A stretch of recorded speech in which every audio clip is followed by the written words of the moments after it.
Cara, eu preciso começar esse vídeo sendo muito honesto com vocês. Eu reassisti Fúria de Titãs esses dias. E, mano, que experiência estranha. Tipo assim, não é um filme totalmente ruim, mas também não é aquele épico que ele claramente queria ser, sabe? Ele fica ali naquele limbo meio desconfortável, entre isso podia ser incrível e por que eu ainda tô assistindo isso? Mas antes de sair metendo o pau, porque sim, eu tenho várias críticas, vamos começar do começo. Porque a introdução desse filme, ela até que tenta.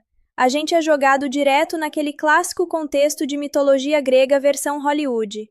Deuses, monstros gigantes, destino do mundo em risco, aquele pacote completo. E aí já vem aquela narração meio dramática explicando que, há muito tempo, deuses e criaturas dominavam tudo. E aqui entra o nosso protagonista, Perseu, filho de Zeus, herói, basicamente o cara que já salvou o mundo antes. E aí já começa um detalhe que eu gosto, de verdade mesmo. O Perseu não quer mais saber dessa vida. Ele não quer ser herói, não quer ser semideus, não quer saber de Zeus, olimpianos, nada disso. O cara só quer viver tranquilo com o filho dele, pescando, sendo um pai presente. Vida simples. E mano, isso aqui funciona, porque foge daquele clichê do herói que tá sempre pronto para a próxima batalha. Aqui não. Aqui a gente vê um cara cansado, um cara que já perdeu coisa demais. Inclusive, um detalhe pesado: a esposa dele morreu. E antes de morrer, ela faz aquele pedido clássico de filme, mas que bate forte. Ela quer que o filho deles cresça longe dessa vida de guerra, de deuses, de monstros. Tipo, uma vida normal. E isso pesa no Perseu o filme inteiro. Só que aí entra o problema. Porque o filme não tem paciência para desenvolver isso direito. Sério, essa parte emocional, que podia ser o coração da história, é meio jogada. Tá ali, mas não é explorada com profundidade. E isso já dá um sinal do que vem pela frente. Porque logo depois, bum, Zeus aparece. E quando eu digo aparece, é tipo do nada mesmo. Interpretado pelo Liam Neeson, que basicamente interpreta Zeus como se estivesse meio cansado da vida, o que até combina, mas ao mesmo tempo parece que ele gravou isso num domingo à tarde sem muita vontade. E Zeus chega com aquele discurso clássico: os humanos pararam de acreditar nos deuses, e por causa disso, nós estamos ficando fracos. E aqui, pausa rápida. Essa ideia é muito boa. Tipo, sério, a ideia de que os deuses dependem da fé humana para sobreviver? Isso é ouro em roteiro. Dá para explorar temas profundos: religião, abandono, decadência, orgulho. Mas o filme só usa isso como desculpa para a ação. E isso me frustra, porque dava para ir muito mais fundo. Mas beleza. Zeus continua explicando que tem um problema ainda maior: Tártaro. Basicamente uma prisão gigante onde ficam as piores criaturas do universo, incluindo o pai dele. Sim, Cronos. E aqui a escala do filme cresce rápido, porque Cronos não é tipo, mais um vilão. Não, ele é tipo o caos puro, um titã colossal que pode simplesmente destruir tudo. E aí Zeus chega pro Perseu e fala: eu preciso da sua ajuda. E aqui, mano, eu gostei da resposta. Perseu simplesmente manda um não, sem drama, sem hesitação. Ele basicamente fala: esse é problema de vocês, deuses. Eu só quero viver minha vida. E cara, isso é muito humano. E talvez seja a melhor decisão de personagem no começo do filme. Só que, claro, isso não dura. Porque se o protagonista recusasse para sempre, não tinha filme, né? Então Zeus vai embora, todo triste, clima pesado. E aí o roteiro faz aquela virada clássica. Tudo começa a dar errado muito rápido. E quando eu digo rápido, é rápido mesmo. Corta para Zeus indo falar com Hades e Ares. E aqui a gente tem outro problema do filme: personagens com potencial gigantesco, sendo usados meio sem impacto. O Hades, interpretado pelo Ralph Fiennes, ainda tem uma presença forte. Ele traz aquele ar meio sombrio, meio manipulador. Mas o Ares, cara, o deus da guerra, deveria ser intimidador, caótico, perigoso. Mas aqui ele parece mais um cara irritado do que uma ameaça real. E aí vem a traição. Do nada. Sem construção direito. Hades e Ares simplesmente viram contra Zeus. Prendem ele, e começam a sugar o poder dele para libertar Cronos. E tipo, isso acontece muito rápido, sem peso emocional, sem aquele caraca, isso é sério. É só aconteceu. E esse é um padrão do filme inteiro. Grandes momentos, sem construção. Ideias boas, executadas correndo. E enquanto isso, na Terra, a gente vê o impacto. Monstros começando a surgir, caos, destruição. E aqui tem uma cena que eu acho legal visualmente. Uma criatura gigante atacando o vilarejo do Perseu. Nada extremamente memorável, mas funciona. Só que é aqui que o filme começa a empurrar o Perseu de volta para a ação, mesmo ele não querendo. E isso leva a um momento interessante. Ele vai buscar ajuda e encontra uma mulher que basicamente joga a verdade na cara dele. Tipo, você pode fingir que é só humano, mas você não é. E isso mexe com ele, porque no fundo, ele sabe. Ele tenta fugir do destino, mas o destino tá tipo, não, amigo, volta aqui. E aí vem uma das cenas que eu acho mais simbólicas, o templo de Zeus abandonado. Mano, isso aqui é muito bom visualmente. Um lugar que antes era cheio de fé, agora vazio, decadente, esquecido. Representa exatamente o que Zeus falou. Os deuses estão sendo apagados. E é aqui que aparece Poseidon, todo ferido, quase morrendo. E essa cena, apesar de simples, tem um peso, porque ele basicamente entrega a missão pro Perseu, tipo, agora é com você. E aí, ele morre, se desfaz, vira pó. E isso deveria ser um momento gigante, mas de novo, o filme não deixa respirar, não deixa você sentir, já corta pra próxima coisa. E nesse ponto, o Perseu aceita, não porque ele quer, mas porque agora não tem mais escolha. E é aqui que o filme realmente começa. E eu lembro da primeira vez que assisti isso, eu pensei, agora vai. Agora o filme engrena, agora vem a aventura, o desenvolvimento, os conflitos. E, bom, na teoria sim, na prática, é aí que começam os maiores problemas. Mas isso a gente deixa para a próxima parte. Beleza, então bora continuar, porque agora é que o filme realmente tenta virar aquela grande jornada épica. E olha, ele tenta mesmo, mas a pergunta é, ele consegue? Então já se prepara porque daqui pra frente tem coisa boa, e muita coisa que dá vontade de reclamar também. Cara, a partir do momento que o Perseu decide entrar nessa missão, o filme basicamente pisa no acelerador e não solta mais. E isso, dependendo do ponto de vista, pode ser bom ou ruim, porque aqui a gente entra naquela estrutura clássica de RPG mesmo. Recrute aliados, pegue o mapa, encontre o cara que sabe o caminho, vá até o boss final. Só que o jeito que isso é feito parece meio automático demais. Primeira parada, a Rainha Andrômeda. Agora, se você viu o primeiro filme, você já conhece ela. E aqui ela já entra como uma líder mais experiente, mais guerreira. Não é mais aquela personagem que só precisava ser salva. E isso é positivo.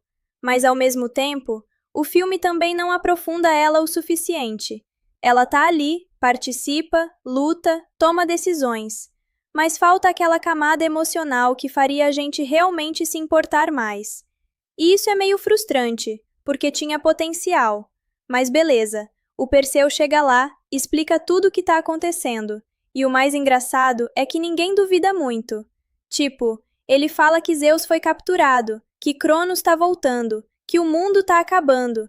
E a galera aceita meio rápido demais. E aí entra outro personagem importante, Agenor, filho de Poseidon.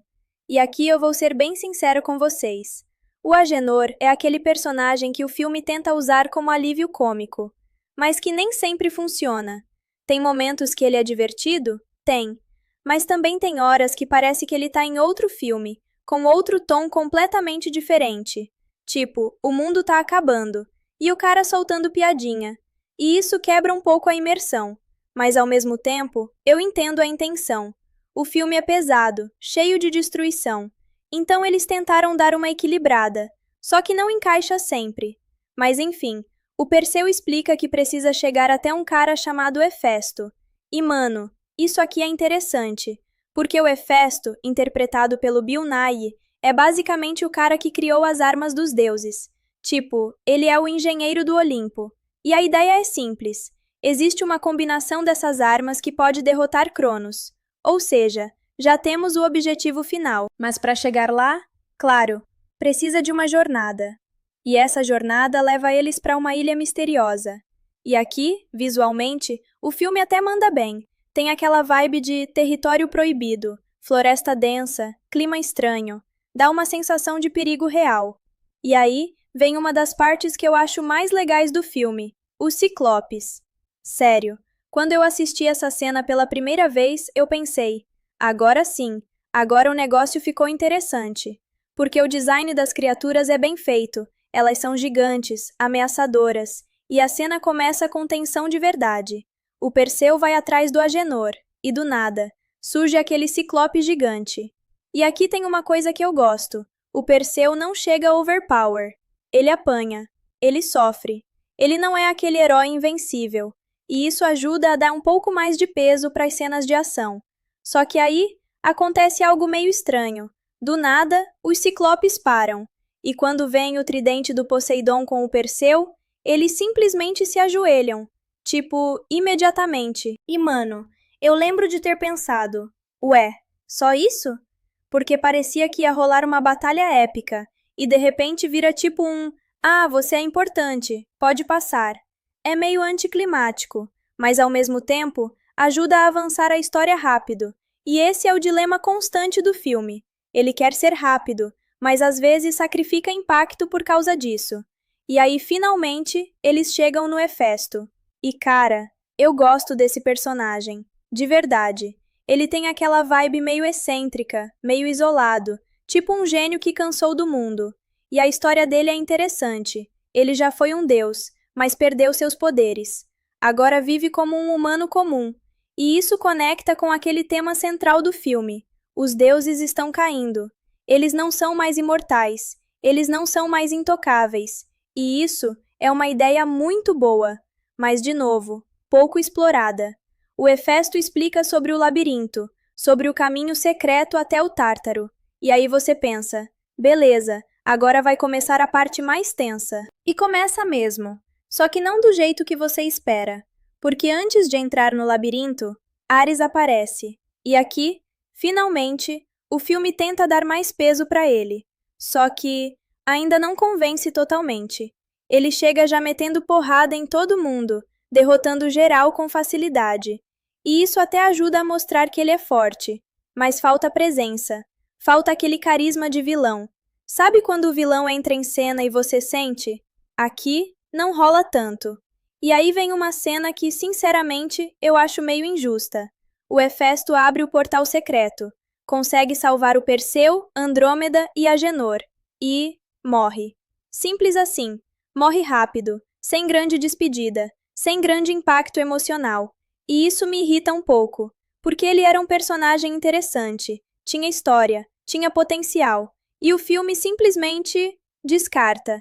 E isso acontece várias vezes ao longo do filme. Personagens bons, pouco aproveitados.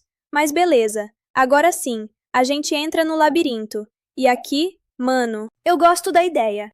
Um labirinto que muda sozinho, que confunde, que é praticamente vivo.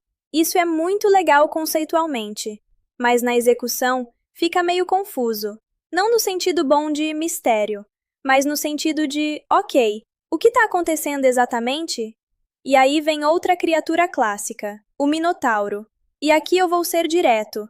A luta é ok, nada demais, nada memorável. É mais uma daquelas cenas que você assiste e pensa, tá, aconteceu, e segue.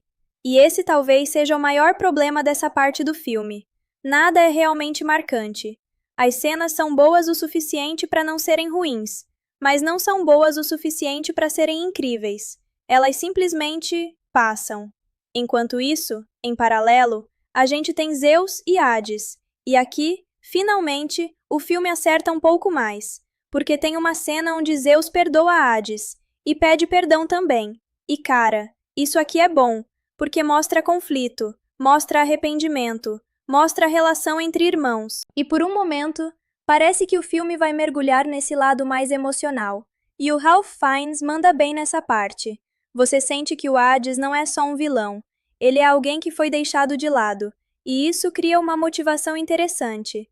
Mas claro, não dura muito, porque logo depois, Ares aparece de novo, e começa outra luta. E aí o filme volta para o modo ação sem parar. E nesse ponto, o Perseu já está chegando perto do objetivo final. Zeus está preso, Cronos prestes a ser libertado, tudo caminhando para o clímax. E eu lembro claramente da sensação quando assisti isso. Agora não tem mais volta. O filme vai ter que entregar, vai ter que fazer valer tudo isso. E, bom, ele entrega ação, mas será que entrega emoção? Será que entrega um final realmente épico? Ou será que continua nesse mesmo ritmo meio irregular? Isso a gente descobre na próxima parte. Beleza, agora sim, chegamos naquela parte do filme que deveria ser o momento. Aquele ponto onde tudo que foi construído, ou pelo menos tentado, finalmente explode num clímax épico. E eu vou te falar, Fúria de Titãs até entrega espetáculo, mas será que ele entrega impacto de verdade? Então já pega essa visão comigo. A gente parou com o Perseu chegando finalmente até onde Zeus está preso. E mano, essa parte tinha tudo para ser absurda. Porque pensa comigo, o rei dos deuses, reduzido, enfraquecido, praticamente sendo drenado como uma bateria. Isso é pesado. Isso muda completamente a dinâmica. E quando o Perseu encontra o Zeus, interpretado pelo Liam Neeson, dá pra ver que ele não é mais aquele cara imponente. Ele tá fraco, quase humano. E isso é uma das melhores ideias do filme inteiro, porque quebra aquela imagem de Deus intocável. Mas, de novo, o filme não deixa esse momento respirar o suficiente, porque assim que você começa a sentir o peso da situação, bum, Ares aparece e começa mais uma luta. E aqui eu preciso falar, essa rivalidade entre Perseu e Ares, ela deveria ser muito maior. Tipo, pensa bem, dois filhos de Zeus, dois caminhos diferentes. Um escolhe proteger humanos, o outro escolhe poder a qualquer custo. Cara, isso dava um conflito absurdo. Mas o filme nunca desenvolve isso direito. Então, quando eles lutam, é mais físico do que emocional, e isso tira a força da cena. Mesmo assim, rola aquela sequência padrão. Luta intensa, Perseu apanhando, tentando resistir, enquanto tudo ao redor tá literalmente desmoronando. E aí vem o momento que muda tudo. Cronos é libertado. E mano, aqui eu vou dar o braço a torcer. Visualmente, é insano. Sério, o Cronos é basicamente um vulcão ambulante, gigante, destruidor. Cada passo dele parece o fim do mundo. E aqui o filme finalmente entrega aquela sensação de ameaça real, porque ninguém ali parece capaz de parar aquilo, nem de perto. E enquanto isso, a galera foge do Tártaro tentando sobreviver. E aqui entra um detalhe que eu gosto. O caos é constante. Não tem pausa, não tem respiro. É literalmente sobrevivência. E quando eles conseguem escapar, a guerra começa de verdade. Agora corta para a superfície. E aqui, a rainha Andrômeda entra em ação com o exército. E eu curto isso, porque ela não fica só assistindo. Ela lidera, ela luta. Mas, de novo, falta profundidade. Você vê a ação, mas não sente tanto o peso da liderança dela. E aí começam a surgir os monstros. Criaturas saindo do Tártaro, atacando tudo, destruição para todo lado. E essa parte parece muito um videogame. Tipo fase final mesmo. Ondas de inimigos vindo sem parar. E funciona, até certo ponto. Mas o grande foco é outro. Cronos. Quando ele chega, acabou. Não tem estratégia, não tem resistência. É só destruição. E aqui entra um ponto interessante. Nem Zeus nem Hades conseguem parar ele. E isso é importante, porque mostra que o problema é muito maior do que qualquer deus sozinho. E aí vem uma das cenas que eu mais gostei nessa reta final. Hades decide ajudar Zeus. E mano, isso aqui é simbólico, porque durante o filme inteiro eles estavam em lados opostos. E agora, no fim, eles se unem. E o Ralph Fiennes entrega bem essa virada, sem exagero, sem drama forçado, só decisão. E ele faz algo importante. Ele divide o poder dele com Zeus. E isso traz Zeus de volta. Não completamente, mas o suficiente. E por um momento, você pensa, agora vai. Agora os dois juntos vão segurar o Cronos. E eles tentam, mas não é suficiente. E isso é bom, porque mantém a ameaça real. Enquanto isso, Perseu sabe que só tem um jeito. Ele precisa das 3 armas, a de Zeus, a de Hades e a de Poseidon. Só que tem um problema. A arma de Zeus tá com Ares. E aí vem o confronto final entre os dois. E aqui, finalmente, o filme tenta dar mais peso. E até funciona melhor que antes, porque agora tem mais urgência, mais consequência. E o Perseu não luta só para vencer. Ele luta porque, se perder, acabou. E dessa vez, ele vence. Mas não é aquela vitória limpa. Ele sofre, ele luta, ele quase perde, mas consegue. E quando ele derrota Ares, é tipo o fim de uma era ali também. Mais um deus caindo, mais um pedaço daquele mundo desaparecendo. E aí vem o momento chave. As 3 armas são unidas, e isso cria uma arma nova, uma arma capaz de matar Cronos. E aqui, visualmente, é muito da hora.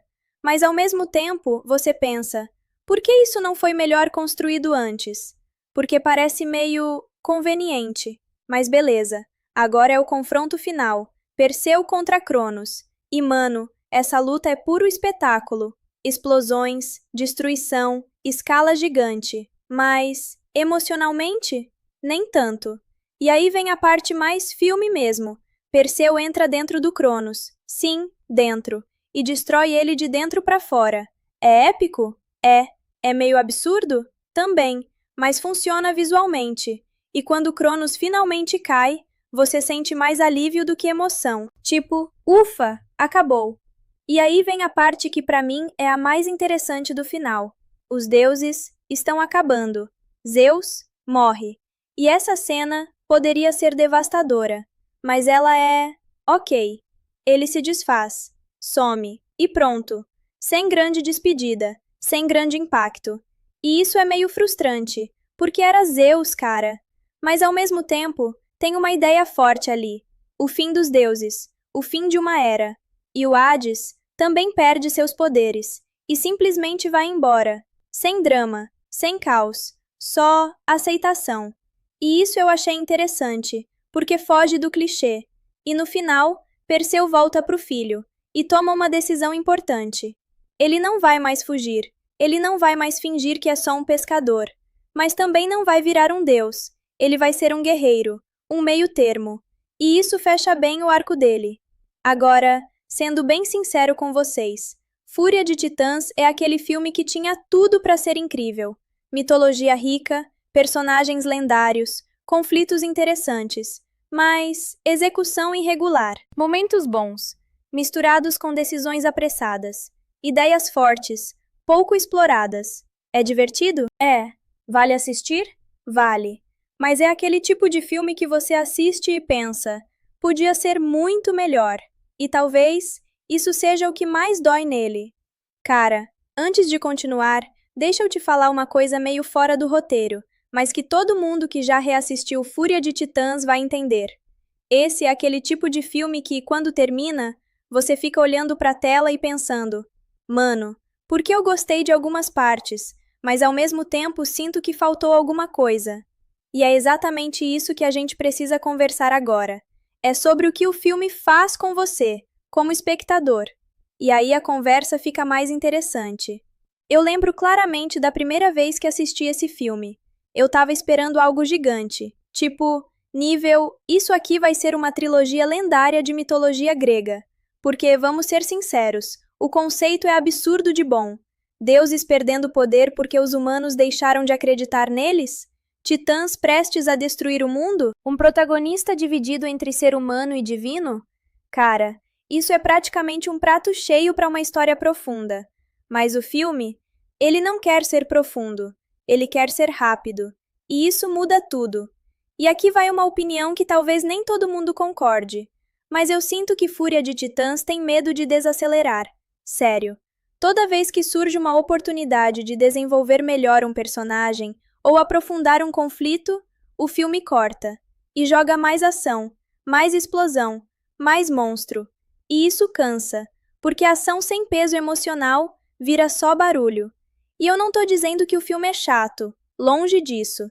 Ele é entretenimento puro, mas ele podia ser mais, muito mais. Agora deixa eu falar de uma coisa que pouca gente comenta direito, o arco do Perseu. porque na teoria é um arco muito bom.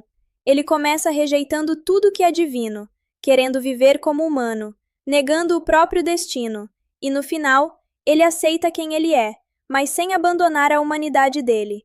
Isso é bonito, de verdade. Só que o problema é o caminho, porque essa mudança acontece meio rápido demais. Não tem aquele desenvolvimento gradual, aquele conflito interno forte. É tipo, não quero lutar, corta. Ok, vou lutar. E pronto. E isso tira o impacto da transformação. Agora, deixa eu falar de um personagem que, sinceramente, merecia muito mais. Hades, interpretado pelo Ralph Fiennes. Cara, esse aqui é facilmente um dos melhores elementos do filme, porque ele não é um vilão clichê. Ele é ressentido, ele foi deixado de lado, ele tem motivos. E quando ele muda de lado, quando ele decide ajudar Zeus, aquilo poderia ser um momento poderoso, de redenção. Mas, de novo, o filme não explora o suficiente. E isso começa a virar padrão. Agora segura essa opinião aqui, porque eu sei que é meio polêmica. O maior problema do filme não é o roteiro, é o ritmo. Porque o roteiro tem ideias boas, tem estrutura, tem começo, meio e fim. Mas o ritmo é desbalanceado. Tem partes que passam rápido demais e outras que não têm impacto suficiente para justificar o tempo que ocupam. E isso cria aquela sensação estranha de já acabou? Ou então, era só isso? E agora eu vou falar de algo mais pessoal mesmo, tipo experiência de espectador. Quando eu era mais novo, eu curtia muito mais esse filme, muito mais, porque ele tem tudo que chama a atenção. Monstro gigante, batalha épica, explosão, espada, Deus brigando com Titã. É aquele pacote que na hora funciona. Mas quando você reassiste mais velho, você começa a perceber as lacunas. Você começa a sentir falta de algo mais. E isso não é necessariamente ruim. Significa só que o filme envelhece de um jeito específico. Ele continua divertido, mas deixa de ser memorável. Agora, vamos falar do Cronos rapidão, porque ele merece. Cara, visualmente, absurdo, imponente, assustador. Mas como personagem, zero. E eu sei. Ele não foi feito para ser um personagem profundo. Ele é uma força da natureza. Mas mesmo assim, faltou alguma presença além da destruição. Ele chega, destrói, morre. Fim. E isso é meio esquecível. E aí a gente chega no ponto final dessa análise. A pergunta que sempre fica: vale a pena assistir? E eu vou te responder como se eu estivesse falando com um amigo. Vale. Mas vai com a expectativa certa. Não é Gladiador. Não é algo que vai te marcar profundamente. Mas também não é perda de tempo. É aquele filme perfeito para ver num domingo. Desligar o cérebro um pouco e curtir o espetáculo. E talvez esse seja o maior problema dele. Ele podia ser mais do que isso. Ele tinha tudo para ser mais do que isso, mas escolheu o caminho mais fácil. E isso faz ele ser bom, mas nunca incrível. Agora me fala uma coisa. Você lembra desse filme como algo épico, ou você também sente que ele ficou meio ok com o tempo? Porque eu sei que tem muita gente que defende esse filme com unhas e dentes. E se você quiser, no próximo vídeo eu posso comparar ele com o primeiro filme, porque aí a conversa fica ainda mais interessante. Cara, agora que a gente já falou da história, dos personagens, das lutas, do final, eu quero entrar numa parte que, sinceramente, muda totalmente a forma como você enxerga a Fúria de Titãs. Que é o seguinte: por que esse filme parece menor do que ele deveria ser? Tipo, não menor em escala, porque ele é gigante visualmente, mas menor em impacto, menor em legado, menor em memória. Porque vamos ser honestos aqui. Quando você pensa em filmes épicos de mitologia ou guerra, você lembra de Gladiador, lembra de 300, talvez até de Troia. Mas dificilmente Fúria de Titãs é o primeiro que vem na cabeça. E isso não é por acaso. E aqui vai uma análise mais crua, tipo o papo de bastidor mesmo. Esse filme sofre de um problema clássico de Hollywood. Ele foi feito para ser grande, mas não foi feito para ser marcante. E parece a mesma coisa, mas não é. Ser grande é ter orçamento, efeitos, escala, ação. Ser marcante é ter identidade. E esse filme, ele meio que se perde nisso. Vamos começar pelo básico. Direção. O filme é dirigido pelo Jonathan Liebsman. E não é que ele seja um diretor ruim, mas aqui parece que ele jogou seguro demais. Nada no filme tem aquela assinatura forte, aquela cena que você olha e fala, isso aqui é único. Tudo parece meio genérico de blockbuster, e isso pesa mais do que parece. Agora vamos falar de atuação, porque aqui tem um elenco pesado, tipo, pesado mesmo. Liam Neeson como Zeus, Ralph Fiennes como Hades, e o Sam Worthington como Perseu. E aí você pensa, isso aqui não tem como dar errado. Mas não é tão simples. O Liam Neeson, ele entrega presença, mas parece que ele tá meio no automático. Tipo, ele já fez personagens muito mais intensos. Aqui ele tá ok, só isso. O Ralph Fiennes, pra mim, é o melhor do elenco no filme. Ele realmente tenta dar profundidade pro Hades. E em alguns momentos, ele consegue. Agora o Sam Worthington. Esse aqui é complicado, porque ele não é um ator ruim, mas ele não carrega o filme. E esse era o papel dele. Ele precisava ser aquele protagonista que você olha e pensa, eu compraria essa jornada. Mas às vezes ele parece meio apagado, e isso afeta tudo. Agora, vamos falar de uma coisa que muita gente não percebe na primeira assistida: a falta de cenas memoráveis. Tipo, tenta lembrar de uma cena específica, uma que você consiga descrever com detalhes. É difícil. Você lembra de partes, lembra do Cronos, lembra de algumas lutas, mas não tem aquela cena icônica, aquela que vira referência. E isso é fatal para um filme desse tipo. E aqui entra uma comparação interessante. Quando você assiste 300, você lembra das falas, das poses, da estética. Tudo ali é estilizado, exagerado, mas intencional. Já a Fúria de Titãs, ele não abraça totalmente nenhum estilo. Ele fica no meio do caminho. Nem realista, nem estilizado. E isso faz ele parecer esquecível. Agora deixa eu te contar uma coisa pessoal. Eu lembro que, quando esse filme saiu, eu tava hypado. Tipo, real. Porque o primeiro filme tinha aberto uma porta interessante. E a sequência prometia ser maior, mais épica, mais tudo. E quando eu assisti, eu saí do cinema tipo, foi legal. Mas só isso. E esse só isso é perigoso. Porque filme épico não pode ser só legal. Ele tem que ser marcante. E aqui vai uma reflexão que talvez seja a mais importante desse vídeo inteiro. Às vezes, um filme não falha porque é ruim. Ele falha porque não vai longe o suficiente. E eu sinto muito isso com Fúria de Titãs. Ele tinha ideias boas, tinha personagens interessantes, tinha escala, mas faltou coragem. Coragem de aprofundar, coragem de desacelerar, coragem de ser diferente. Agora, vamos falar de legado, porque isso aqui define muito. Hoje em dia, quase ninguém fala desse filme. Ele não gerou uma franquia forte, não virou referência, não virou meme, não virou clássico. Ele só existe. E isso é meio triste, porque tinha potencial para muito mais. Mas ao mesmo tempo, eu não quero que você saia desse vídeo achando que o filme não vale nada, porque vale. Ele é divertido, ele funciona como entretenimento, ele tem momentos legais. E às vezes, isso já é suficiente. Nem todo filme precisa ser uma obra-prima, mas quando um filme tinha potencial para ser e não chega lá, a gente sente. E para fechar essa parte, eu quero te perguntar uma coisa bem sincera. Você prefere um filme que arrisca e falha, ou um filme que joga seguro e acerta o básico? Porque Fúria de Titãs claramente escolheu a segunda opção, e talvez seja por isso que ele nunca virou algo inesquecível. Se você quiser, na próxima parte eu posso entrar ainda mais fundo e comparar ele diretamente com o primeiro filme. E aí, mano, a conversa fica ainda mais interessante, porque as diferenças são gigantes. Beleza. Agora a gente entra numa parte que, pra mim, é onde o vídeo realmente fica interessante. Porque até agora a gente falou muito do que o filme é, mas agora eu quero falar do que ele poderia ter sido.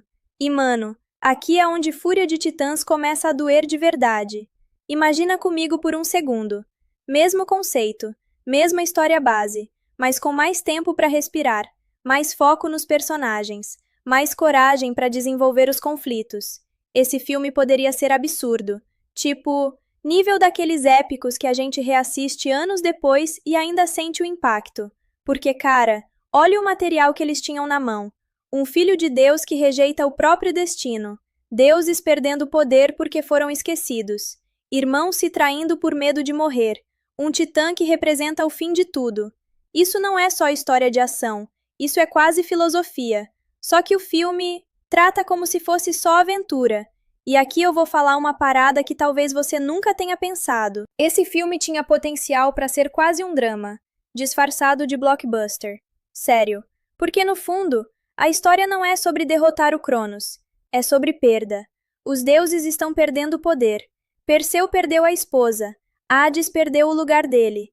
Zeus está perdendo a imortalidade. Até o mundo está perdendo o equilíbrio. Mas o filme não abraça isso. Ele toca no tema. E corre. Sempre corre. Agora vamos pegar o Perseu de novo. Interpretado pelo Sam Worthington. Porque ele é o coração da história. Ou pelo menos, deveria ser. O conflito dele é muito bom. Ele quer proteger o filho. Mas para proteger, ele precisa voltar para a guerra. Isso é clássico. Funciona sempre. Mas aqui, falta intensidade. Falta aquele momento onde você realmente sente o peso da decisão dele. Tipo, aquele momento em que você pensa, cara, ele não tem saída. E isso não acontece com força suficiente. Agora pensa no Zeus. Liam Neeson. O cara é basicamente um deus, com medo de deixar de existir. Isso é poderoso. Isso humaniza o personagem. Mas o filme usa isso só como motivação de roteiro, não como desenvolvimento emocional. E isso é uma oportunidade perdida gigante, porque imagina um Zeus mais vulnerável, mais desesperado, mais humano. Isso mudaria tudo. E agora, Hades. Cara, o Hades é o exemplo perfeito de quase incrível. Ralph Fiennes entrega um personagem cheio de nuances, ressentimento, mágoa, solidão. E isso é raro em vilões de blockbuster. Mas o filme não aprofunda. Ele dá pistas, mas não desenvolve. É tipo mostrar uma porta interessante e nunca abrir. Agora vamos falar de algo que poderia ter elevado o filme inteiro: consequências. Porque o filme tem eventos gigantes acontecendo, deuses morrendo, titãs sendo libertados, cidades sendo destruídas. Mas você não sente o impacto disso no mundo. Não vê as pessoas reagindo de verdade. Não vê o caos emocional. É tudo muito rápido, muito superficial. E isso faz o mundo parecer meio vazio. E aqui entra uma comparação meio inevitável. Quando você vê Gladiador, você sente cada perda, cada decisão, cada consequência. Já em Fúria de Titãs, as coisas acontecem, e o filme já tá na próxima cena, sem deixar você processar. Agora deixa eu te contar uma coisa que eu acho que resume tudo. Esse filme não confia no silêncio. Sério, não tem quase nenhum momento onde ele para, onde ele deixa o espectador sentir, pensar, absorver. É sempre som alto, ação, movimento. E isso, ironicamente, enfraquece o impacto, porque sem contraste, nada se destaca. E aí vem a pergunta que define essa parte. Por que eles fizeram isso? E a resposta mais provável é simples: medo de entediar, medo de perder atenção, medo de que o público não tivesse paciência para algo mais lento. Só que, ironicamente, são os momentos mais calmos que fazem os épicos serem memoráveis. Agora eu vou jogar uma visão meio diferente aqui, e talvez você concorde comigo. Fúria de Titãs parece um filme que foi editado para ser mais curto do que deveria, como se tivesse mais conteúdo, mais desenvolvimento, mas foi cortado para manter ritmo. E isso explicaria muita coisa. Personagens que entram e saem rápido, cenas que parecem incompletas, mudanças de decisão muito bruscas. E isso leva a um sentimento muito específico quando você termina o filme. Não é de frustração total, mas é de quase. Quase foi incrível, quase foi épico, quase foi memorável. E para fechar essa parte, eu quero te deixar com uma reflexão que, para mim, muda completamente a forma de ver esse filme. Às vezes, o maior problema de uma história não é o que ela faz errado, é o que ela escolhe não fazer. E esse filme escolhe não aprofundar, não explorar, não arriscar. E por isso, ele fica no meio do caminho. Mas calma, porque na próxima parte, eu quero comparar diretamente com o primeiro filme. E aí, mano, você vai perceber como algumas decisões aqui fazem ainda menos sentido. Agora sim, essa aqui é a parte que muita gente estava esperando. Porque, mano, não tem como falar de Fúria de Titãs sem comparar com o primeiro filme. Tipo, simplesmente não dá. E quando você coloca os dois lado a lado, as diferenças começam a ficar muito mais claras. E algumas decisões dessa sequência começam a ficar meio estranhas. Vamos voltar um pouco. O primeiro filme, Fúria de Titãs, também não era perfeito, nem de longe. Tinha problema de roteiro, tinha coisa corrida, tinha decisões questionáveis. Mas ele tinha uma coisa que essa sequência perde bastante: identidade. O primeiro filme tinha uma vibe mais mitologia raiz, mais aventura clássica, mais aquela sensação de jornada mesmo. Você via o Perseu passando por desafios, enfrentando criaturas, mas existia um caminho claro, uma progressão. Já em Fúria de Titãs, 2012, é tudo mais direto, mais objetivo, mais videogame. Tipo, vai até ali, pega isso, derrota aquilo, e pronto. E aqui entra uma diferença importante no Perseu. Nos dois filmes, ele é interpretado pelo Sam Worthington, mas parece outro personagem. No primeiro filme, ele é mais impulsivo, mais perdido, ainda tentando entender quem ele é. Tem uma jornada de descoberta ali. Já no segundo, ele já sabe quem ele é, e isso muda o tipo de história. Aqui o conflito não é quem eu sou, é o que eu faço com isso. E isso poderia ser ainda mais interessante, mas o filme não explora tanto quanto deveria. Agora, vamos falar de uma coisa que muita gente comenta: as criaturas. Porque convenhamos, esse é um dos grandes atrativos desses filmes. No primeiro, você tinha Medusa, Kraken, escorpiões gigantes. E, mano, a Medusa, principalmente, era memorável. Tinha tensão, tinha construção, era uma cena que você lembra. Já no segundo, tem Ciclopes, Minotauro, Cronos, mas quantos deles realmente marcam? Poucos. Talvez o Cronos, pelo visual. Mas mesmo assim, falta aquele momento icônico. E isso leva a uma conclusão meio dura. O primeiro filme tinha cenas mais lembráveis, mesmo sendo mais bagunçado em algumas partes. E isso é curioso, porque teoricamente a sequência deveria melhorar isso, mas não melhora. Agora vamos falar do tom, porque isso aqui muda tudo. O primeiro filme tinha um tom mais sério, mais dramático, tentava ser mais épico no sentido clássico.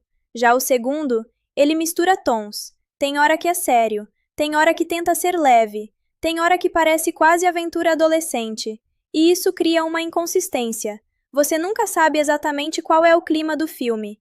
E isso afeta diretamente o impacto, porque um filme que não define bem o tom, dificilmente vai ter momentos realmente marcantes. Agora uma coisa que eu preciso falar: o visual melhora, isso é fato.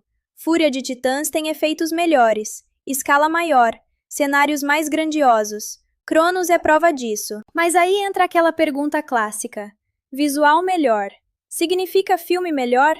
Nem sempre, porque o primeiro filme, mesmo com limitações, sabia usar melhor o que tinha, sabia construir tensão, sabia criar momentos. Já o segundo tem mais recurso, mas menos impacto. Agora vamos falar de deuses, porque essa comparação é interessante. No primeiro filme, os deuses pareciam mais deuses, distantes, poderosos, intocáveis. Já no segundo, eles são mais humanos, mais frágeis, mais vulneráveis. E isso é uma escolha narrativa, não é um erro, mas precisava ser mais bem trabalhado, porque essa mudança é gigante, e o filme trata como se fosse algo simples. Agora segura essa opinião aqui. A sequência é mais divertida, mas o primeiro filme é mais memorável. E isso é muito louco, porque geralmente a gente espera o contrário. E aí entra aquele sentimento que define essa comparação inteira. Fúria de Titãs, 2012, parece um upgrade técnico, mas um downgrade emocional. E eu lembro de muita gente saindo do cinema na época falando algo tipo: é melhor que o primeiro? E a resposta era sempre meio travada, tipo: é, mais ou menos. E isso diz muita coisa. Agora eu quero te perguntar de verdade: qual dos dois você lembra mais? Qual tem aquela cena que ficou na sua cabeça? Porque para mim, mesmo com todos os defeitos, o primeiro ainda ganha nesse quesito. E isso não significa que o segundo é ruim, só significa que ele não evoluiu onde mais importava. Mas calma, porque na próxima parte eu quero entrar em um ponto que quase ninguém fala direito: o impacto da mitologia no filme. Porque, mano, eles tinham um material absurdo na mão e usaram só uma parte dele. Agora sim, essa aqui é a parte que, na minha opinião, muda completamente a forma como você enxerga Fúria de Titãs. Porque até agora a gente falou de roteiro, personagens, ação, comparação. Mas agora a gente vai falar de algo que esse filme tinha na mão e não usou direito: a mitologia. E, mano, aqui é onde o potencial desperdiçado fica mais evidente. Porque vamos ser sinceros, mitologia grega não é só monstro gigante e Deus brigando. É uma das coisas mais ricas que existem em termos de história. Tem tragédia, tem traição, tem ego, tem destino, tem moral ambígua. Os deuses são falhos. Os heróis cometem erros. Nada é preto no branco. E isso é o que torna tudo tão interessante. Agora pensa comigo. O filme tem personagens como Zeus, Hades, Ares, Perseu, Cronos. Isso não é pouca coisa. Isso é praticamente o núcleo mais pesado da mitologia. E mesmo assim, o filme usa isso mais como pano de fundo do que como essência. Vamos começar pelo básico: Cronos. Na mitologia, Cronos não é só um vilão gigante. Ele é o pai que devorava os próprios filhos. Ele representa medo de ser substituído, paranoia, ciclo de poder. É uma parada pesada. Mas em Fúria de Titãs, ele vira basicamente um boss final. Um monstro de lava gigante. Visual incrível, mas sem profundidade. E isso é uma simplificação enorme. Agora Zeus. Liam Neeson. Na mitologia, Zeus é complexo. Ele é poderoso, mas também egoísta, impulsivo, falho. Aqui no filme, ele é mais pai arrependido. E ok, isso funciona, mas é só uma camada. Faltou explorar mais as contradições dele. Agora Hades. Ralph Fiennes. E aqui, sinceramente, foi o que mais chegou perto de algo interessante, porque o Hades da mitologia não é exatamente um vilão. Ele é mais incompreendido, mais isolado. E o filme até toca nisso. Mostra ressentimento, mostra mágoa, mas, de novo, não vai até o fim. Agora Ares. E aqui, mano, aqui é onde eu acho que o filme realmente perde uma oportunidade gigante. Porque Ares, o deus da guerra, ele poderia ser caótico, imprevisível, quase uma força da natureza, mas no filme ele é meio genérico, só um antagonista forte, e isso é muito pouco para um personagem desse nível. Agora vamos falar de Perseu, Sam Worthington. Na mitologia, Perseu é um herói clássico, mas o filme tenta dar uma camada mais humana para ele, e isso é bom, só que podia ir mais fundo, muito mais fundo. Porque o conflito de ser meio deus, meio humano, isso é riquíssimo, mas o filme trata mais como detalhe do que como tema central.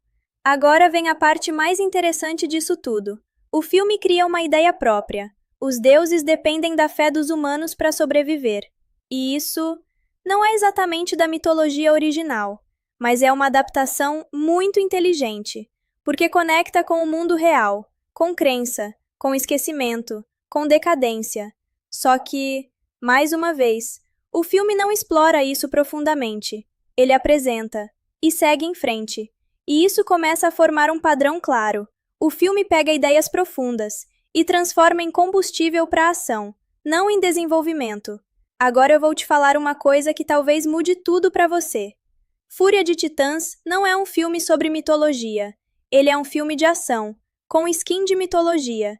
E quando você entende isso, tudo faz mais sentido, porque aí você para de esperar fidelidade, para de esperar profundidade, e começa a enxergar o filme pelo que ele é: um espetáculo, uma aventura, um blockbuster. E aí, curiosamente, ele melhora, porque você ajusta a expectativa, mas ao mesmo tempo, fica aquela sensação de desperdício, porque dava para fazer algo muito mais marcante, muito mais profundo, muito mais único. Agora deixa eu te fazer uma pergunta que eu acho que define essa parte. Você prefere uma adaptação fiel ou uma adaptação livre, mas bem desenvolvida? Porque esse filme escolhe ser livre, mas não desenvolve o suficiente para compensar. e isso deixa ele naquele meio termo, nem fiel, nem profundo, só funcional.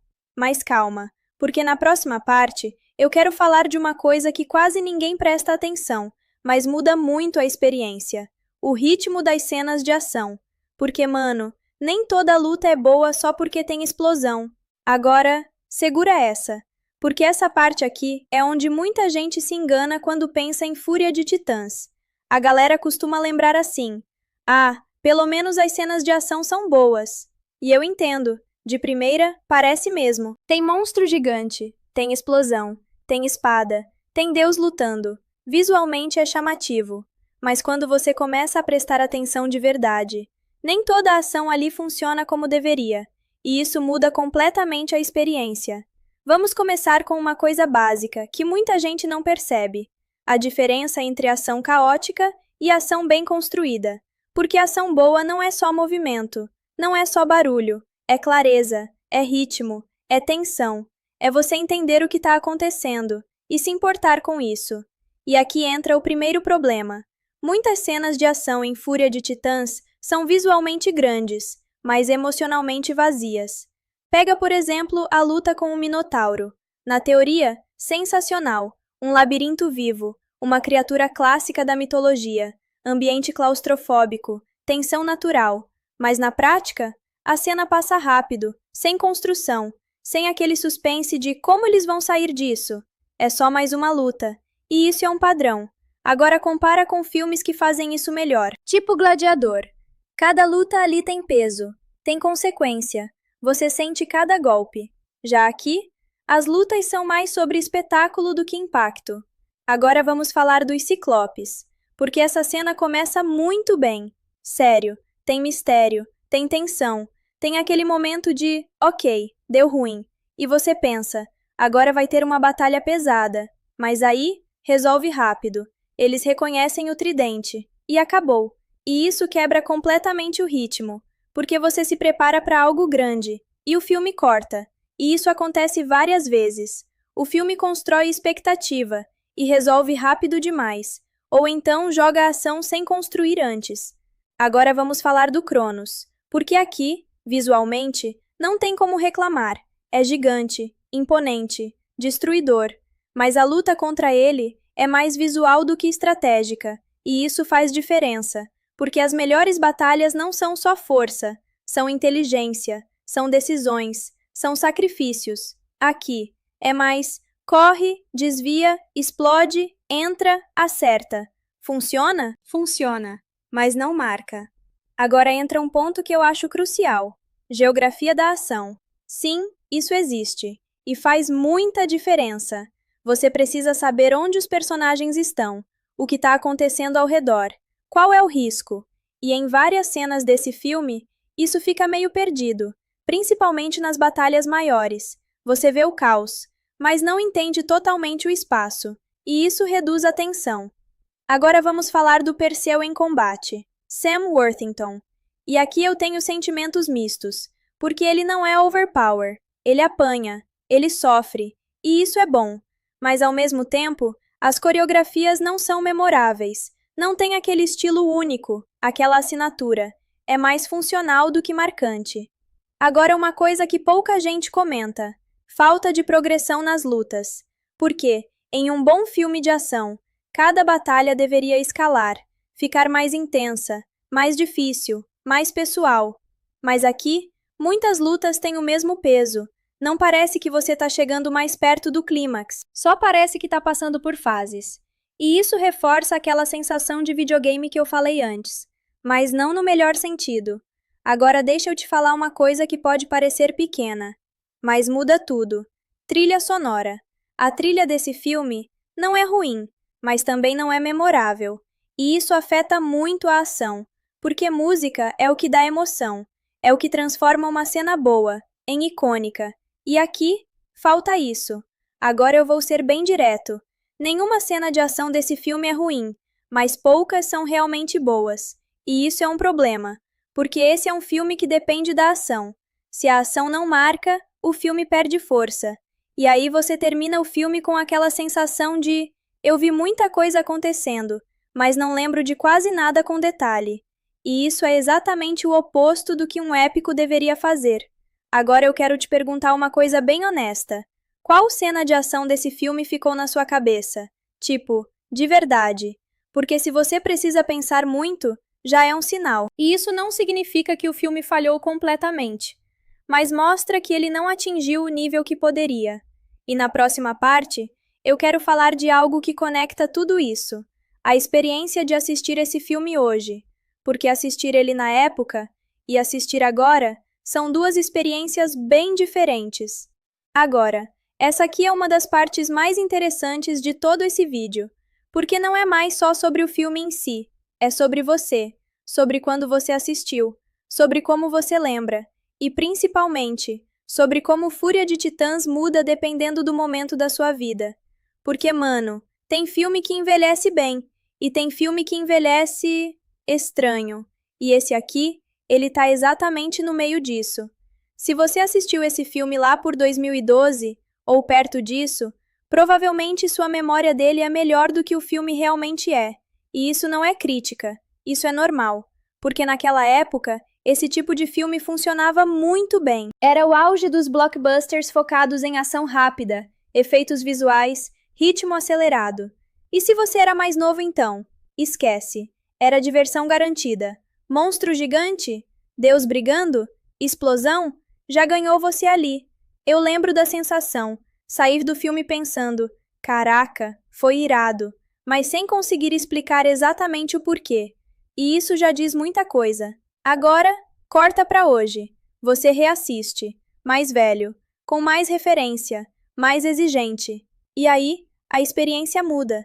Você começa a reparar nas falhas de ritmo, nos personagens pouco desenvolvidos, nas decisões rápidas demais, na falta de peso emocional.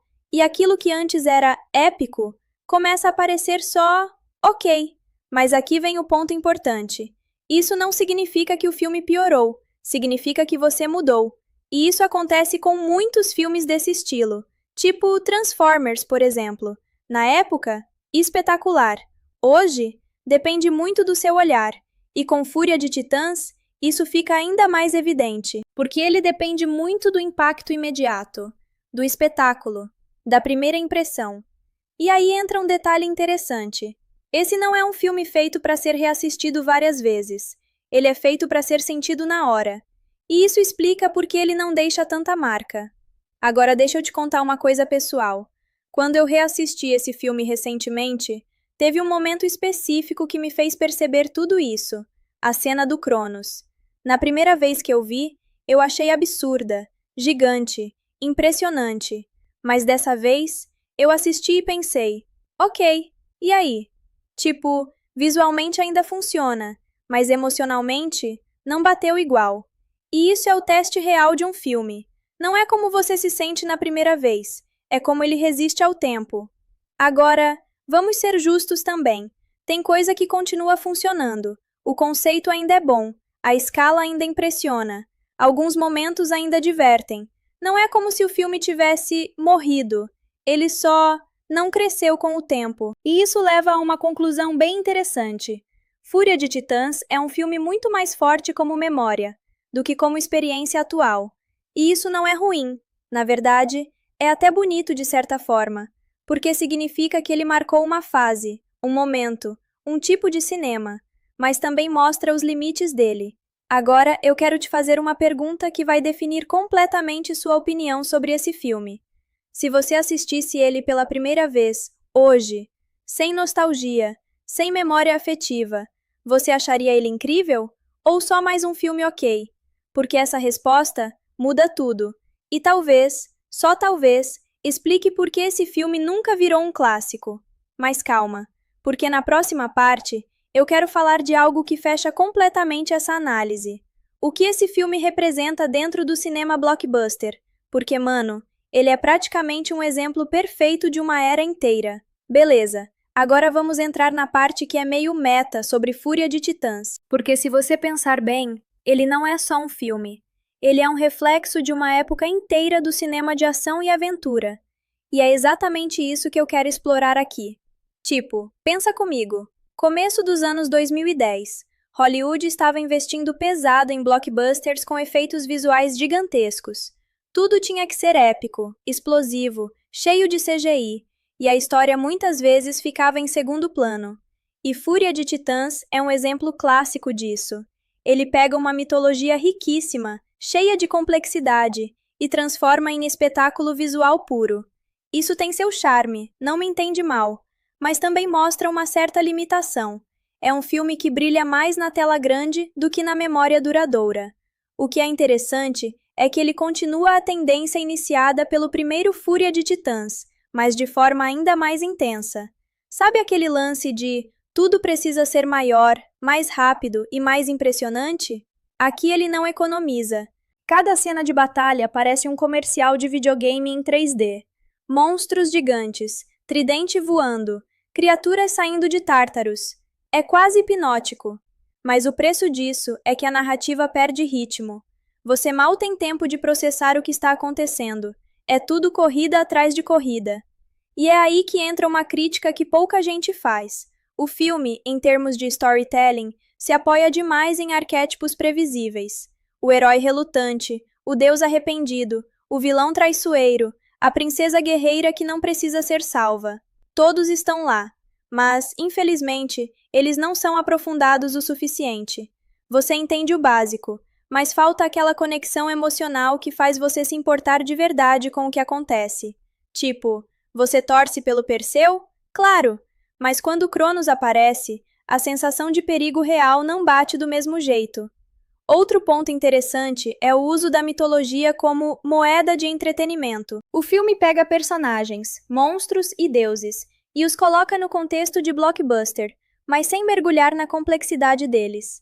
Cronos, que na mitologia é aterrorizante como o pai que devora seus próprios filhos, aqui é quase só uma força destruidora de nível boss final. Zeus, que é cheio de falhas e contradições, se transforma em pai-herói clássico, e Hades, que poderia ser ambíguo, é basicamente o aliado relutante. Então, você percebe que o filme escolhe usar a mitologia como adorno visual, mais do que como narrativa profunda. E olha, tem gente que vai falar, mas isso é filme de ação, não precisa de tanta profundidade.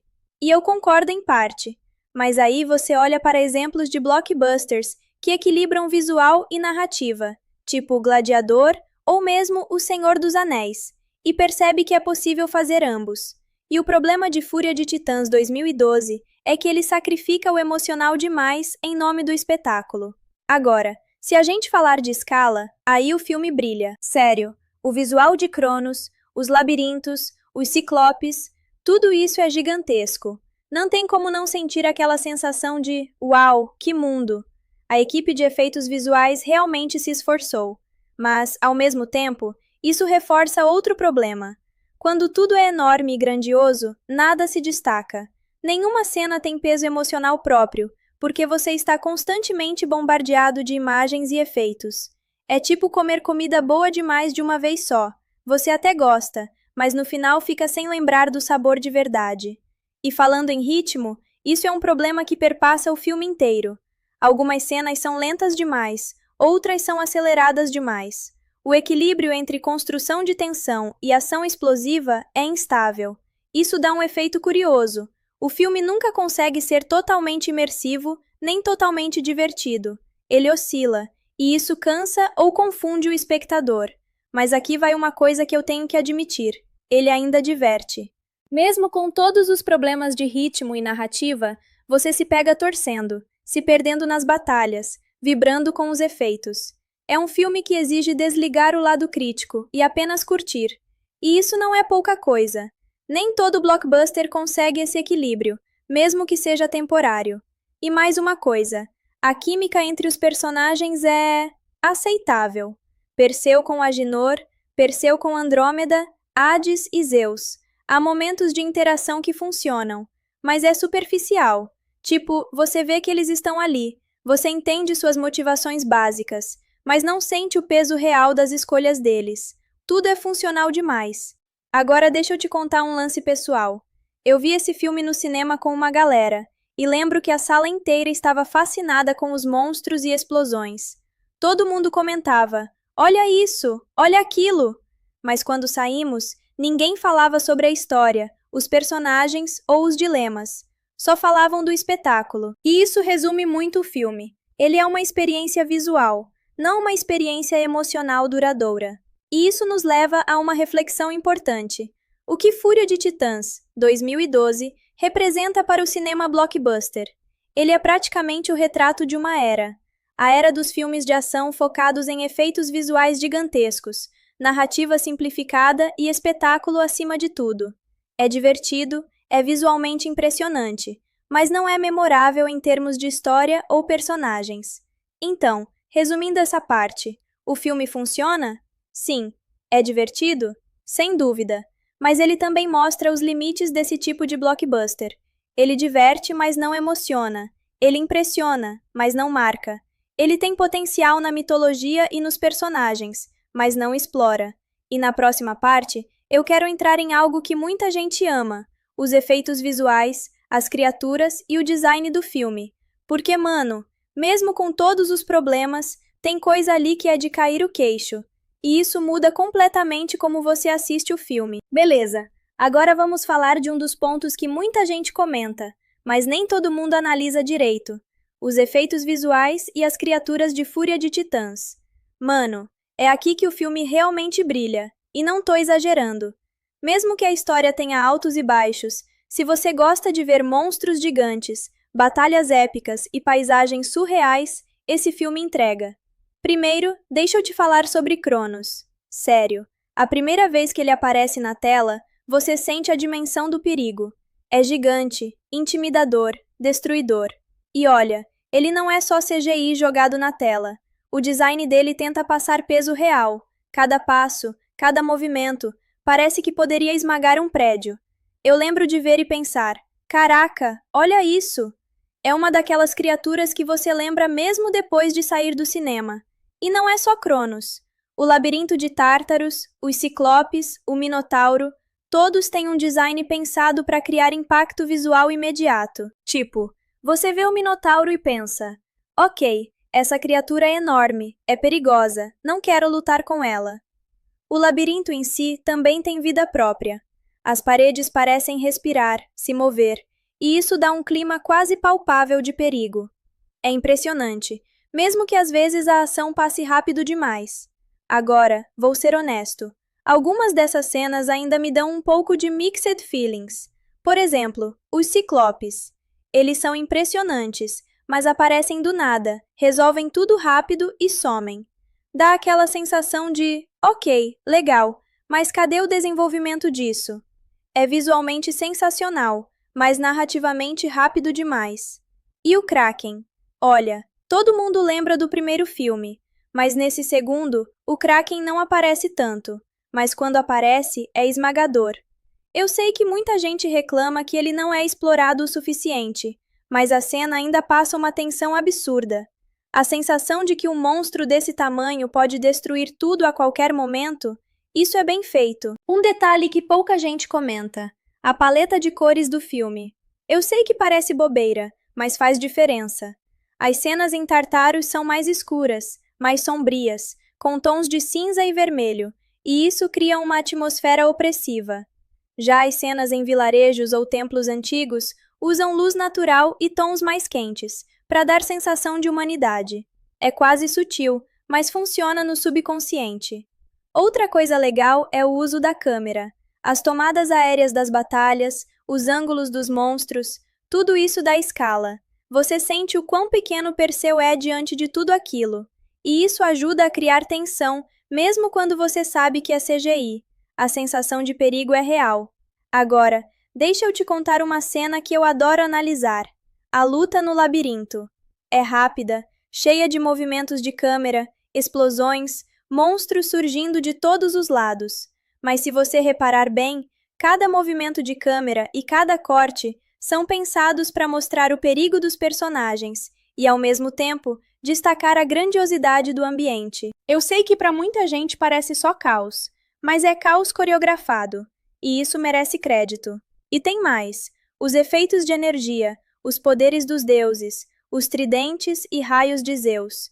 Tudo isso é visualmente impactante. Mesmo que você critique a narrativa, é impossível não ficar impressionado com a forma como eles conseguem transmitir poder em tela. Cada ataque parece ter peso, cada impacto parece real. Mas é claro, nem tudo é perfeito.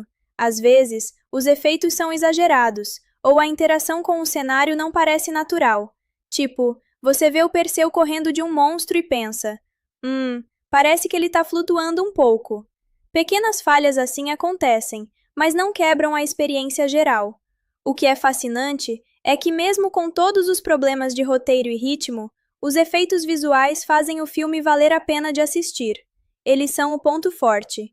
E isso explica por que muita gente ainda assiste o filme com prazer. Você sabe que vai ter cenas de impacto, criaturas gigantes e batalhas épicas. Agora, um detalhe curioso. Os designers das criaturas misturaram referência mitológica com imaginação moderna. Tipo, o Minotauro tem traços clássicos, mas também elementos modernos que deixam ele mais ameaçador.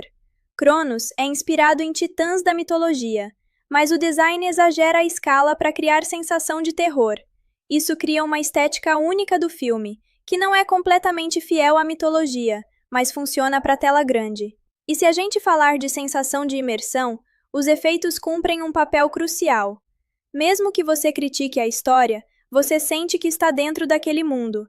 O perigo parece palpável, os monstros parecem vivos, e a tensão da fuga ou batalha te envolve. Isso é raro em filmes desse tipo. Agora, meu veredito pessoal sobre os efeitos. São espetaculares. Alguns momentos me deixaram sem fôlego. Eles carregam o filme. Mas eles também expõem os limites da narrativa. Porque quando você depende muito de espetáculo visual, qualquer falha de roteiro ou ritmo fica mais evidente. Então, resumindo essa parte, os efeitos visuais e o design de criaturas são o coração de Fúria de Titãs 2012. Eles impressionam, entretêm e ainda criam uma identidade própria para o filme. Sem eles, o filme não teria impacto nenhum, mas ao mesmo tempo, eles evidenciam a falta de profundidade narrativa. Eu pensei, agora vai. Agora o filme engrena. Agora vem a aventura, o desenvolvimento, os conflitos. E, bom, na teoria sim, na prática, é aí que começam os maiores problemas. Mas isso a gente deixa para a próxima parte. Beleza, então bora continuar, porque agora é que o filme realmente tenta virar aquela grande jornada épica. E olha, ele tenta mesmo, mas a pergunta é, ele consegue? Então já se prepara porque daqui pra frente tem coisa boa, e muita coisa que dá vontade de reclamar também. Cara, a partir do momento que o Perseu decide entrar nessa missão, o filme basicamente pisa no acelerador e não solta mais. E isso, dependendo do ponto de vista, pode ser bom ou ruim, porque aqui a gente entra naquela estrutura clássica de RPG mesmo. Recrute aliados, pegue o mapa, encontre o cara que sabe o caminho, vá até o boss final. Só que o jeito que isso é feito parece meio automático demais. Primeira parada, a Rainha Andrômeda. Agora, se você viu o primeiro filme, você já conhece ela. E aqui ela já entra como uma líder mais experiente, mais guerreira. Não é mais aquela personagem que só precisava ser salva. E isso é positivo. Mas ao mesmo tempo, o filme também não aprofunda ela o suficiente. Ela tá ali, participa, luta, toma decisões. Mas falta aquela camada emocional que faria a gente realmente se importar mais. E isso é meio frustrante, porque tinha potencial. Mas beleza, o Perseu chega lá, explica tudo o que está acontecendo. E o mais engraçado é que ninguém duvida muito. Tipo, ele fala que Zeus foi capturado, que Cronos está voltando, que o mundo está acabando. E a galera aceita meio rápido demais. E aí entra outro personagem importante, Agenor, filho de Poseidon. E aqui eu vou ser bem sincero com vocês. O Agenor é aquele personagem que o filme tenta usar como alívio cômico, mas que nem sempre funciona. Tem momentos que ele é divertido? Tem. Mas também tem horas que parece que ele está em outro filme, com outro tom completamente diferente. Tipo, o mundo tá acabando. e o cara soltando piadinha. E isso quebra um pouco a imersão, mas ao mesmo tempo, eu entendo a intenção. O filme é pesado, cheio de destruição, então eles tentaram dar uma equilibrada, só que não encaixa sempre. Mas enfim, o Perseu explica que precisa chegar até um cara chamado Hefesto. E mano, isso aqui é interessante, porque o Hefesto, interpretado pelo Bill Nighy, é basicamente o cara que criou as armas dos deuses. Tipo, ele é o engenheiro do Olimpo. E a ideia é simples. Existe uma combinação dessas armas que pode derrotar Cronos. Ou seja, já temos o objetivo final. Mas para chegar lá, claro, precisa de uma jornada. E essa jornada leva eles para uma ilha misteriosa. E aqui, visualmente, o filme até manda bem. Tem aquela vibe de território proibido, floresta densa, clima estranho. Dá uma sensação de perigo real. E aí vem uma das partes que eu acho mais legais do filme, os Ciclopes. Sério, quando eu assisti essa cena pela primeira vez, eu pensei, agora sim, agora o negócio ficou interessante. Porque o design das criaturas é bem feito, elas são gigantes, ameaçadoras, e a cena começa com tensão de verdade. O Perseu vai atrás do Agenor, e do nada, surge aquele ciclope gigante. E aqui tem uma coisa que eu gosto. O Perseu não chega overpower. Ele apanha. Ele sofre. Ele não é aquele herói invencível. E isso ajuda a dar um pouco mais de peso para as cenas de ação. Só que aí acontece algo meio estranho. Do nada, os ciclopes param. E quando vem o tridente do Poseidon com o Perseu, eles simplesmente se ajoelham. Tipo, imediatamente. E mano, eu lembro de ter pensado, ué, só isso? Porque parecia que ia rolar uma batalha épica, e de repente vira tipo um, ah, você é importante, pode passar. É meio anticlimático, mas ao mesmo tempo ajuda a avançar a história rápido. E esse é o dilema constante do filme. Ele quer ser rápido, mas às vezes sacrifica impacto por causa disso. E aí, finalmente, eles chegam no Hefesto. E cara, eu gosto desse personagem, de verdade. Ele tem aquela vibe meio excêntrica, meio isolado, tipo um gênio que cansou do mundo. E a história dele é interessante. Ele já foi um deus, mas perdeu seus poderes. Agora vive como um humano comum. E isso conecta com aquele tema central do filme. Os deuses estão caindo. Eles não são mais imortais. Eles não são mais intocáveis. E isso é uma ideia muito boa, mas, de novo, pouco explorada. O Hefesto explica sobre o labirinto, sobre o caminho secreto até o Tártaro.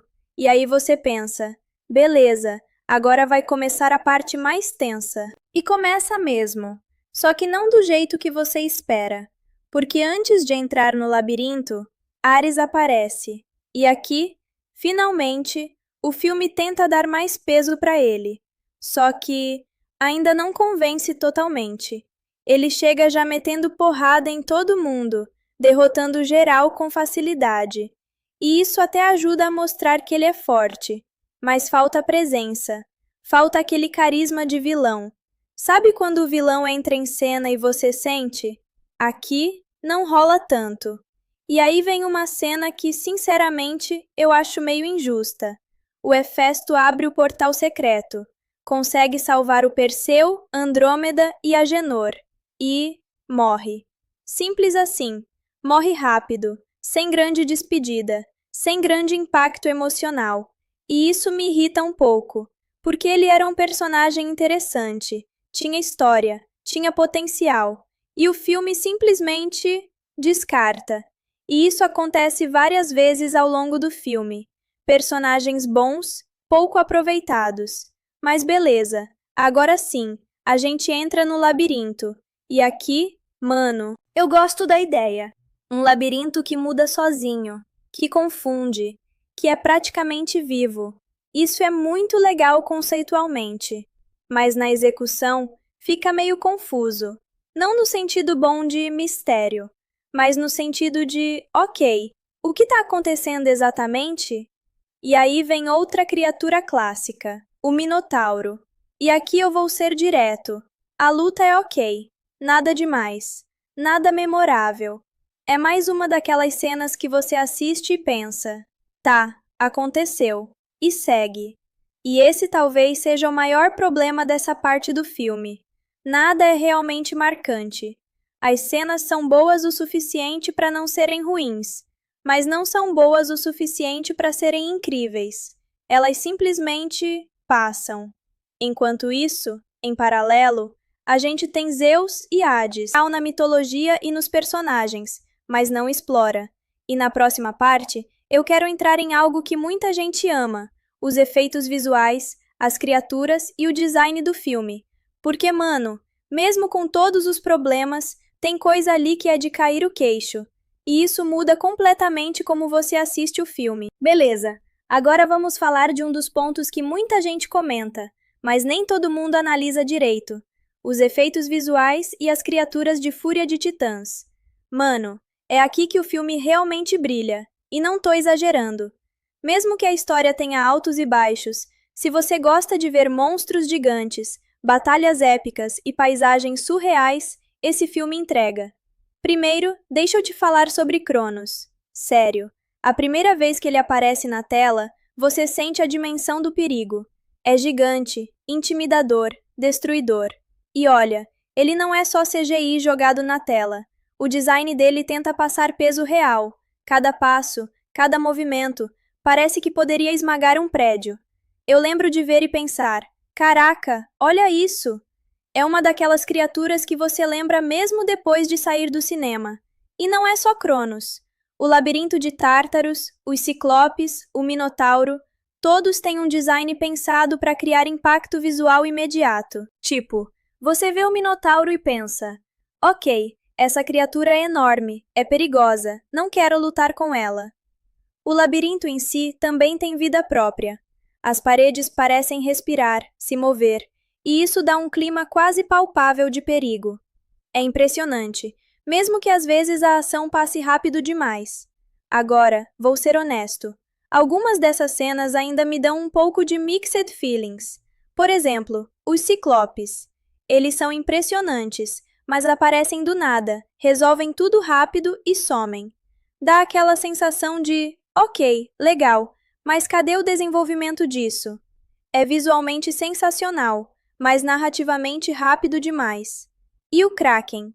Olha, todo mundo lembra do primeiro filme, mas nesse segundo, o Kraken não aparece tanto, mas quando aparece, é esmagador.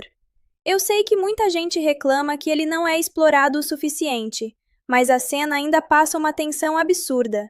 A sensação de que um monstro desse tamanho pode destruir tudo a qualquer momento, isso é bem feito. Um detalhe que pouca gente comenta: a paleta de cores do filme.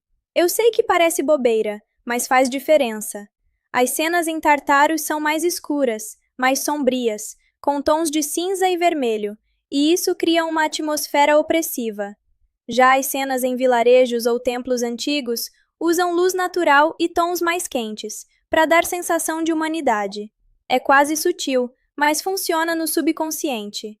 Outra coisa legal é o uso da câmera.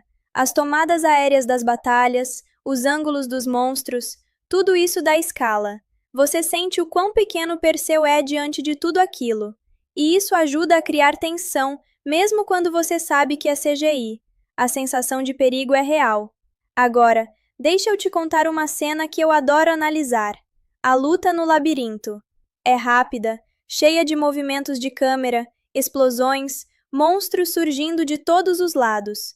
Mas se você reparar bem, cada movimento de câmera e cada corte são pensados para mostrar o perigo dos personagens e, ao mesmo tempo, destacar a grandiosidade do ambiente. Eu sei que para muita gente parece só caos, mas é caos coreografado, e isso merece crédito.